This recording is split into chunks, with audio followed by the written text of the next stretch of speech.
오늘은 우리 교회가 창립된 지 77주년이 되는 날이기도 합니다. 얼마나 감사한지 모릅니다. 우리 옆에 있는 분들에게 한 분 한 분이 다 교회거든요. 우리 교회거든요. 축하드립니다. 인사를 그렇게 하세요. 축하드립니다. 축하드립니다. 네, 예수님 부활하신 것도 축하해야 되지만 우리 교회가 77주년 된 것도 축하합니다. 감사합니다. 우리 예수님께서 우리의 죄와 허물, 우리의 연약함과 불행을 다 짊어지시고 십자가에서 죽으셨습니다. 그리고 말씀하셨던 대로 3일 만에 다시 살아나셨습니다.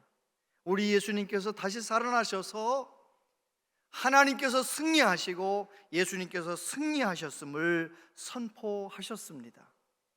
지난 4월 4일 날 우리나라 야구 선수 김하성이라는 야구 선수가 미국에 가가지고 그 메이저리그 데뷔해가지고 처음으로 홈런을 쳤는데 그 홈런이 9회 말 끝내기 홈런이었어요. 이 3분은 좀 놀라는 분이 계시네요. 끝내기 홈런이 얼마나 귀한 건지 아세요? 끝내기 홈런. 끝내기 홈런이라는 것은 그만 4대4로 비슷하게 막 서로 역전하면서 막 올라오다가 마지막 9회 말 9번 타자 김하성, 별로 알려지지도 않은 김하성이 딱 등장해서 타석에 서니까 투수가 깐보고 김하성이를 깔보고 그냥 첫 공부터 스트라이크를 넣은 거예요. 근데 김하성이는 생각을 한 거죠.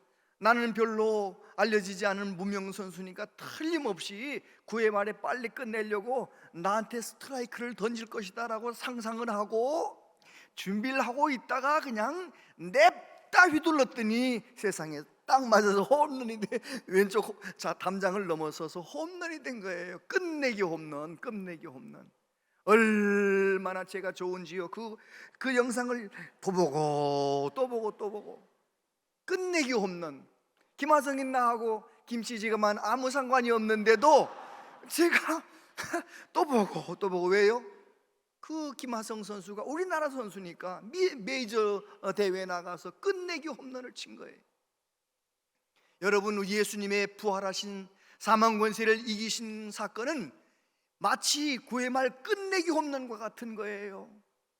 원수 마귀 사탄은 틀림없이 자기 뜻대로 자기가 승리할 거라고 생각했을 거예요. 아담과 하와를 유혹해서 타락시키고 아담의 모든 후손들은 그 원죄와 자범죄로 인하여 다 멸망당하게 되었는데 세상에 하나님께는 특별한 계획이 있으셨어요. 우리를 사랑하신 하나님께서 우리를 구원할 계획이 있으셨어요. 예수님께서 십자가에 못 박혀 죽으시고 사망 권세를 이기심으로 역전 끝내기 홈런처럼 우리 예수님은 2000년 전에도 승리하셨고 지금도 승리하고 계시고 앞으로도 영원토록 승리하실 줄로 믿습니다.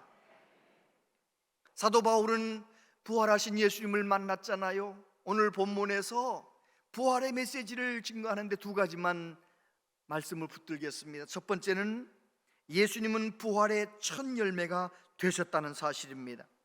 19절에 보면 만일 그리스도 안에서 우리가 바라는 것이 다만 이 세상의 삶뿐이면 모든 사람 가운데 우리가 더욱 불쌍한 자이리라. 그러나 이제 그리스도께서 죽은 자 가운데서 다시 살아나사 잠자는 자들의 첫 열매가 되셨도다. 할렐루야. 우리 예수님께서 부활하셔서 예수님의 무덤은 비어 있었어요. 예수님은 본래 예수님의 모습으로 부활하신 것이 아니고 영광스러운 몸으로 부활하셨어요. 막달라 마리아가 예수님 무덤에 가서 예수님을 만났잖아요. 만났는데 대화를 나누는 걸 보면 막달라 마리아가 처음에 예수님을 알아본 것 같아요? 몰라본 것 같아요? 성경 잘 읽어보세요. 몰라보는 거예요. 몰라보는 거예요. 엠마오로 가는 두 제자가 예수님과 함께 실망해서 자기 고향으로 내려가다가 예수님 함께 걸어가는데 말씀을 거시는데 함께 대화하면서 예수님을 알아봤어요? 몰라봤어요? 몰라보는 거예요. 몰라보는 거예요. 왜 그럴까요? 우리 예수님은 공생의 기간 동안에는 흠모할 모양도 없고 뭐 대단해 보이지도 않으셨지만 예수님 부활하셨을 때에는 전혀 다른 모습, 영광스러운 몸으로 부활하셨기 때문에 몰라보는 거죠. 여러분, 우리 예수님은 부활하셨습니다. 그리고 우리 예수님은 승리하신 거예요. 제가 전도를 할 때 예수님 안 믿는 사람, 예수님에 대한 이야기를 알려주고 싶으면 전도를 이렇게 합니다. 여러분도 전도하고 싶은 분들 이런 이야기를 잘 기억해 놓으셨다가 그대로 전하시면 되는 거예요. 우리는 이 세상에 태어나는 그 순간 아담이 운전하는 버스에 올라타는 거예요. 아담의 후손으로 태어나는 거예요. 그런데 어느 날 내가 예수님을 복음을 듣고 예수님을 믿으면 어떤 일이 생기는 것입니까? 이 아담이 운전하는 버스에서 내려서 예수님이 운전하는 버스로 환승하는 거예요. 예수님이 운전하는 버스에 옮겨 탄 사람은 그 사람이 성격이 온유하든지 좀 싸납든지 그런 거 상관없어요. 돈 많든지 없든지 그것도 상관없어요. 많이 배웠든지 적게 배웠든지 그것도 상관이 없어요. 예수님이 운전하는 이 버스에 옮겨 탄 사람은 하나님의 자녀로 사랑받으며 살다가 이 세상 끝나는 날 천국 가게 될 줄로 믿습니다. 그럼요. 우리 예수님께서 부활 승리하셨어요. 부활의 첫 열매가 되셨어요. 제가 어린 시절에 어머니께서 집 앞에 채소밭에다가 봄이 되면 딸기도 몇 포기 심고 토마토도 몇 포기 심고 심어 놓는 거예요. 물 주고 자라도록 물 주고 그러다가 어느 날 딸기가 첫 열매를 딱 익으면 말입니다, 그 다음 날부터는 학교 갔다가 가방 들고 바로 그 밭으로 가는 거예요. 왜요? 첫 열매는 그런 의미. 첫 열매가 맺혔다는 건 그 다음 날 더 많은 열매가 있다는 거예요. 예수님의 첫 열매는 그런 거예요. 누구도 사망 권세를 이길 수 없어요. 사람은 다 사망 권세에게 짓눌려 사는 거예요. 다 죽고 멸망당하는 거예요. 그런데 예수님께서 사망 권세를 이기시고 부활하심으로 부활의 첫 열매가 되셨어요. 할렐루야. 두 번째 메시지는 무엇입니까? 예수님 안에서 우리도 부활 승리할 수 있다는 것입니다. 21절에 보면 사망이 한 사람으로 말미암았으니 죽은 자의 부활도 한 사람으로 말미암는도다. 아담 안에서 모든 사람이 죽은 것 같이 그리스도 안에서 모든 사람이 삶을 얻으리라. 로마서 5장 19절에 보면 다 같이 한번 읽어보세요. 시작. 한 사람이 순종하지 아니하므로 많은 사람이 죄인 된 것 같이 한 사람이 순종하심으로 많은 사람이 의인이 되리라. 아멘. 그렇습니다. 우리 예수님께서 순종하심으로 아담이 불순종해서 다 죄인 되고 다 멸망당하게 되었는데 예수님 오셔서 하나님의 뜻에 순종하시고 십자가에 죽으심으로 부활하심으로 예수님 믿는 저와 여러분들이 다 의로운 자가 되고 승리하는 자가 되는 줄로 믿습니다. 아멘. 사도 바울은 그가 전도 여행을 하면서 어느 날 삼층천을 보게 되는 거예요. 삼층천이라는 것은 천국, 저와 여러분들이 앞으로 값없이 들어가서 영원히 누리게 될 승리의 장소, 천국이에요. 천국을 미리 맛본 것입니다. 미리 가서 구경하고 온 거예요. 그래서 사도 바울은 디모데에게 마지막 편지할 때 뭐라고 말합니까? 디모데후서 4장 6절 7절에 보면 이런 말씀이 있어요. 전제와 같이 내가 벌써 부어지고 나의 떠날 시각이 가까웠도다. 나는 선한 싸움을 싸우고 나의 달려갈 길을 마치고 믿음을 지켰으니 이제 후로는 나를 위하여 의의 면류관이 예비되었으므로 주 곧 의로우신 재판장이 그날에 내게 주실 것이며 내게만 아니라 주의 나타나심을 사모하는 모든 자에게도니라. 할렐루야. 그렇습니다. 바울은 예수님 만나고 예수님의 복음을 전하기 위하여 어떤 때는 돌에 맞아 죽을 뻔하기도 하고요, 어떤 때는 채찍에 맞기도 하고요, 어떤 때는 감옥에 들어가기도 하고요, 교통사고 나가기도 하고요, 얼마나 많은 고난을 당했는지 몰라요. 그런데 그 모든 고난을 넉넉히 이겼어요. 왜요? 이미 천국의 영광을 보았기 때문이에요. 천국의 영광을 보았기 때문에 고난을 이겼습니다. 뿐만 아니에요. 사도 바울이 복음을 전하고 예수의 이름으로 안진뱅이를 일으키고 기적이 나타날 때 사람들은 누구한테 박수 쳐줘요? 바울한테 박수를 치는 거예요. 그때 바울이 그 사람들이 치는 박수에 흔들려요? 안 흔들려요? 안 흔들리는 거예요. 왜요?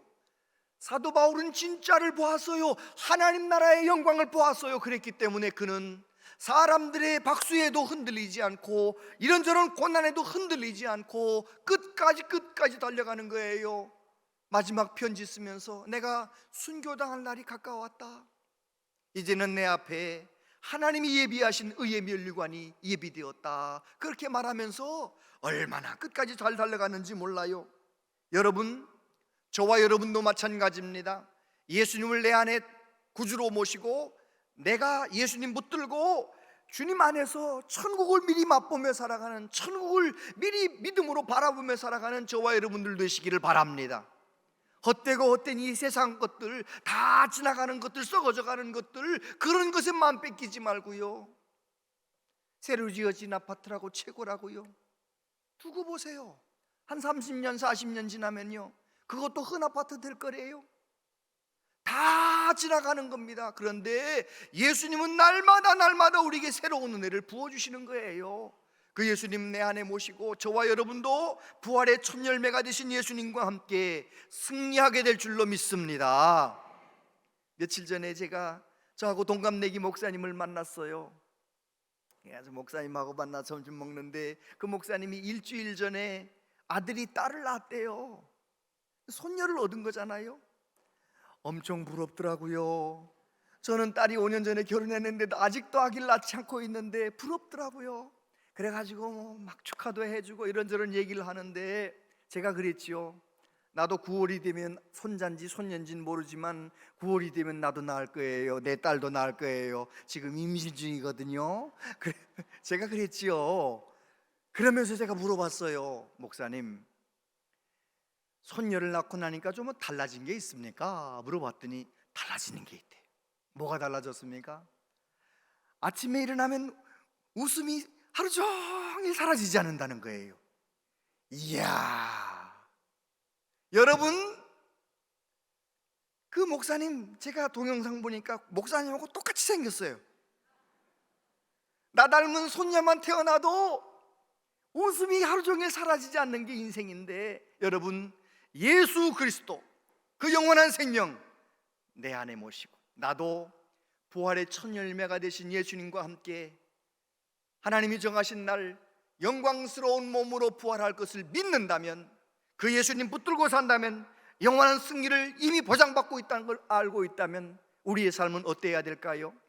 이 세상에서도 예수님의 이름으로 승리하며 살고 우리의 인생 끝나는 날 천국에서 영원히 하나님께 영광 돌려드리는 우리 모두 되어야 할 줄로 믿습니다. 예수님은 부활의 첫 열매가 되셨습니다. 저와 여러분도 예수님을 믿기 때문에 저와 여러분도 부활의 승리를 누리며 전하며 살 수가 있게 되었습니다. 예수님을 누리며 살아가시는 우리 모두 되길 바랍니다.